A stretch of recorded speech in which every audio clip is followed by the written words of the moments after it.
कॉलेजच्या जवळ आता काही लोकांनी अशी बातमी दिली की रात्री त्या ठिकाणाहून काही पुरुष काही महिला ज्या इकडे वर येतात दोन्ही साईडला तिकडे काही मुसलमान मुलं आणि कुठल्याही पक्षाचा कार्यकर्ता म्हणून नाही पण एक हिंदू म्हणून झालेले आहे।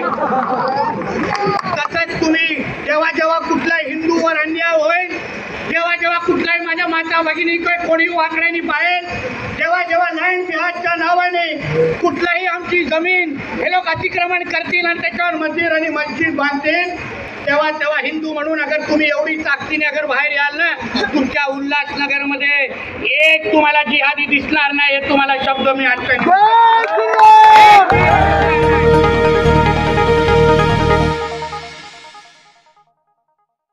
काही लोकांचे कपडे फाडले, काही लोकांच्या पॅन्टी पण फिरवला, या जिहादी एकांचे बली होणार नाही।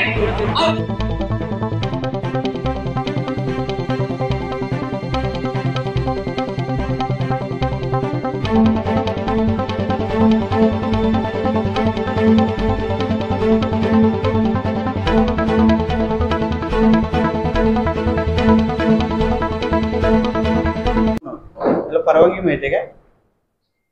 एका घरामध्ये ताई आपल्या एका मॅडम एका घरामध्ये मस्जिद आहे, अशी परवानगी आहे, तो कायदा मला दाखवा, ते कलम दाखवा मला। आणि ती पोलिसांच्या संरक्षणाखाली तुम्ही आतापर्यंत का काढली नाही? ती ठेवणारं ते अतिक्रमण आहे आणि तुमच्या हद्दीत असले ती महापालिका आहे। 10 वर्ष ताई मॅडम मी आमदार राहिलो, माझ्या घरात मुख्यमंत्री राहिलेले आहेत, माझे वडील जास्त काळ महसूल मंत्री होते। तुम्ही अगर मला असं सांगायला लागला तर तुम्ही अडचणीत याल, म्हणून मला महापालिकाच्या माध्यमातून हे अतिक्रमण वेळेत कधी काढणार ह्याचं उत्तर तुम्हाला मला वेळेत उद्या तरी मला द्यायला लागेल। मला एक तारीख ठरवा, पोलीस प्रशासनाशी आम्ही बोलतो, पोलीस तुम्हाला प्रोटेक्शन देईल। पोलीस प्रोटेक्शन देत नसेल तर फौज आले, जसं की ना अतिरेकी आले आहेत ना इथे आज उल्हासनगरमध्ये। समाजाने जागृत राहिलं पाहिजे, हिंदू समाजाने आवाज उचलला पाहिजे। सरकार हिंदुत्वादी विचाराचं आहे, गृहमंत्री म्हणून आमचे देवेंद्र फडणवीस साहेब आहेत, मुख्यमंत्री पण एक कडवट हिंदुत्ववादी आहेत।